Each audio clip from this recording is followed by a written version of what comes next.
kadib markii Gautam uu ka adkaaday ilaaladii madaxweynaha wuxuu u sheegay Madhu iyo ninkeedaba waan idinka adkaaday laakiin ogaada in dawadan quruxda ay shaqayso 6 bilood oo kaliya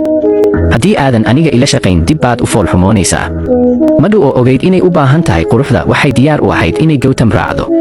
balse Gautam wuxuu diiday oo yiri maya haddii aan dawadan suuqa gelin lahaa malaayiin ayaan ka samayn lahaa haddaba waa inaan ganacsi wada samaynaa sidaas ayay saddexdooda Gautam Madhu iyo madaxweynaha ku heshiiyeen inay iska kaashadaan soo saarista beauty serum ama dheecaanka quruxda iyagoo ganacsi ka dhiganaya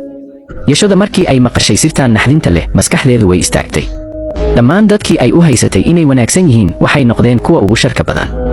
Madhu ayaa markaas tagtay howl weyn oo ay ka socotay shir caalami ah waxayna dadkii ajnabiga ahaa u sharaxday badeecadooda cusub waxay tiri dheecaankan waxaa laga sameeyaa uurjiifka ilmaha ee aan weli dhalan waxay intaas raacisay si uu u shaqeeyo waa in ilmaha uurka ku jira aanay marnaba qoraxda u soo bixin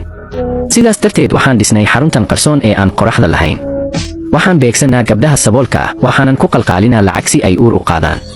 kadibna iyaga iyo ilmaha calooshooda ku jiraba waan dilnaa si aan u helno dheecaankaas xaqiiqadu waa cadaatay Yashoda hadda maxay samayn doontaa la soco qaybta xigta follow